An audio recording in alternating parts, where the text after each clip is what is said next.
social media content is where brand is actually being built. It just is. And it's time that we finally accept it. Like, brand is being built in the lower and middle funnel. There's far more consumption of Ultra and Stella and Budweiser happening on this phone today than on a TVC outside of Super Bowl, which ironically some brands are and aren't doing this year. And I think the work that Budweiser is doing is very strategic because we've done it for so long. But we need to have a new conversation, my friends. Please let what you see going on with Bitcoin and sports cards and Wall Street and Discord and Clubhouse, like, isn't everybody here tired of just being slow and non-culturally relevant? Like, isn't it just time for us to, like, isn't that what this meeting's about, right? Isn't this meeting about, let's take a step out? Because I do it too. I'm not sitting on a high horse. I get into my minutia too. But these meetings, correct me if I'm wrong later when Matt jumps in, Matt, these are times to step back and think. We're taking time out from working right now to consume. I think it's time we understand what's actually happening, why GameStop can go from almost going out of business to $300 a share.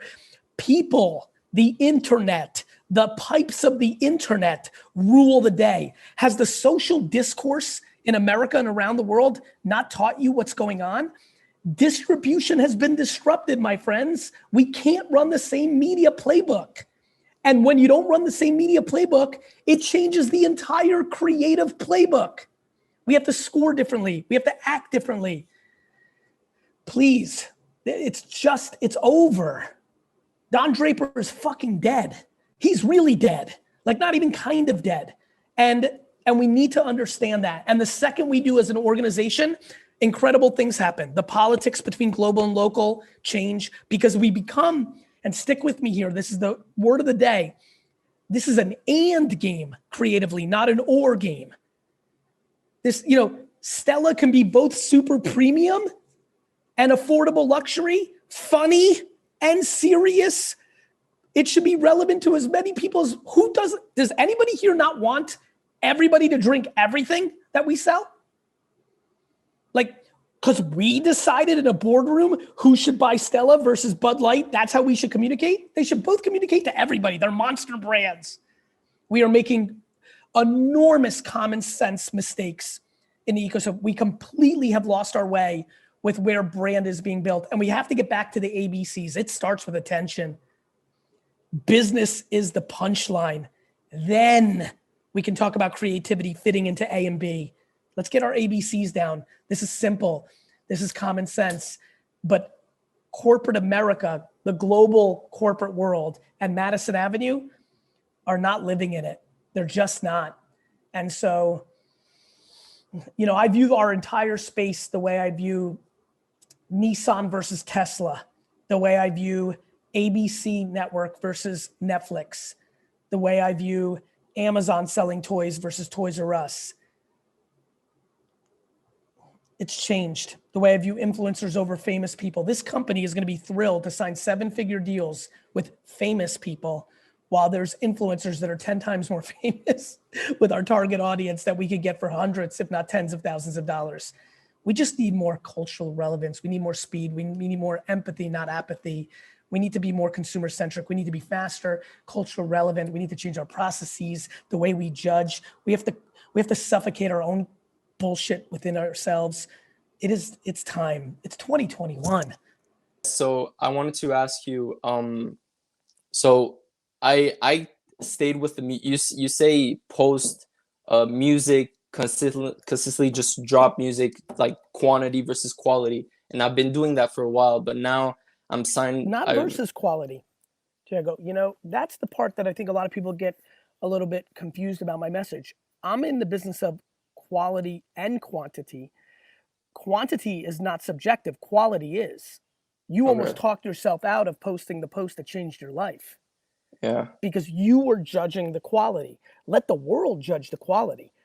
So people think it's an or game, and I think it's an and game. Like, to me, it's not quantity over quality. It's quantity is black and white, and quality is subjective. Of course. And so that's a big deal for me. Of course, and it's real. It's super real. It's how the whole world's always worked. And quality comes out of your ability, period. Whether, if you've got it, it's going to be quality. Some True. things are going to hit the market more. I say 48 things over and over. I say them 570,000 different ways. And eventually like one hits that person, right? Like maybe if I said be in the yes business, like that time, thank God it hit you and it worked. But I say, go and do all the time. It was just that, I remember that, that thought. I mean, I thought about something the other day about like, what's my humanity footprint? Been thinking about this term in my head, like, what's my humanity footprint? Meaning like we talk about like our carbon footprint and like all these other footprints. And I'm like, yo, what's my humanity footprint? Like what am I doing every day that's making an impact on humanity? Here's, a kid from Venezuela, Ottawa, Europe who, just listened. It taught him the humility to go and, and mop floors. It gave him the courage and the ability to put out 702 pieces of content before it happened. Yeah. That's leaving a legacy, so don't get it twisted, my guy. This is not,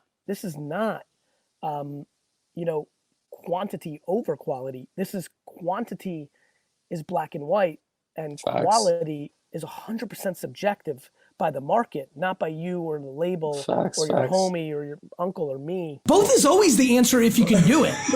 Both is always the answer to everything. No, but it's true, right, Tony? Both. Absolutely. Conrad, thanks for calling. I mean, Tony, listen, I've listened to enough sports radio to know when to cut it off. Listen, I think both is the answer when you can do it. And what I like about that moment, why I love this call-in show is like, look, both may not be the answer when you have 2 kids and a dog and you've been on a plane. Like maybe that's not what you want to do. But when you're hungry in the beginning, like when you could do both. You could. I mean, I look at everyone like both. If you want it so bad. Some don't. Some want to make a nice living, buy stuff with it, enjoy the fruits of a $60,000 to $150,000 salary, like going to a concert and buying a T-shirt and like going to a Knicks game, like Mazel Tov. But like if you're hungry, both is real. Yeah, both is real. I've been doing both for a long time. I'm looking into getting into like Shopify dropshipping. Yep. But I also like the like taking on clients because I'm a very people person. Yeah. What do you think of do both? That whole thing? You don't think it's too much? No, I mean I don't know you. Sure. I don't know your work ethic, your ambition. Sure. But it's definitely not too much. Having a client service business 9 to 5 and doing drop shipping, 9 p.m. to midnight and having, family time in the middle and getting 7 hours of sleep, like is a very, very practical framework. Yeah. It just depends on how hungry you are. Yeah. Like you may say, Gary, that doesn't work for me because I want to watch Netflix or be part of the dart team or play, and that's great. Then you got to pick one. Yeah. But it is definitely not too much. Sure. Do you think of getting into... And then this way you'll know which one you like better. Right. One of the reasons that it's good to sacrifice a little bit for 6 months to a year is because you get to taste both and make a decision, because otherwise you won't know. Right. What do you think about taking risks in your 30s? I'm turning 32 in November. I'm a fan of it. Yeah? November what? 13. Oh, I'm the 14th. Oh, really? Yeah. Oh, that's cool. So I'm a fan of it. Okay. Bro, if you don't take risks now, when? Yeah. I mean, I messed up, I feel like, in my 20s. You didn't. You didn't. Spending any time judging yourself about your 20s is a waste of time. Right. You're fucking 32. I was stocking shelves in a liquor store at 32. I've been driving Uber, doing deliveries. I feel like I'm like... You could do more. Yeah. So do more. Yeah. And don't judge that either. You're grinding. You're making honest fucking days living. Yeah. There's nothing wrong with that either. But you just need to go. Okay. And not look backwards and not worry about your mom's judgment and just go. Because I still have debt, but I've been making some more money on TaskRabbit and stuff, and I'm trying to see if I can leverage that debt in the fourth quarter to try to... I understand. With e-commerce and stuff. Look, my point of view is that it's way early. I've always been so knowledgeable about business and about my creative side, and I've always been torn about which side of me I go to. So I'm still Look, one of the things that I can tell you is, and you know this better than he does, and even we're still young enough to not fully be there. Life is so long. The answer is both. Yeah. Exactly. You can go 8 years on being creative, wake up at 29 and say, you know what, I want to make a couple more bucks. I don't want to live in this place anymore. Exactly. And then go into your business side. I mean, I think that people think that they have to make choices when in reality, they don't. Yeah. And I think You're sipping cappuccinos to 35. You just don't have to. Yeah. You don't have to make a choice in perpetuity. Exactly. Make a choice right now, go all in. Exactly. And then maybe that's good forever. Look, one of the reasons I like leaning into the creative side is when you have a business acumen underneath that creative side, sometimes you end up marrying the two. Yeah. There's no victories in passiveness. exactly. No.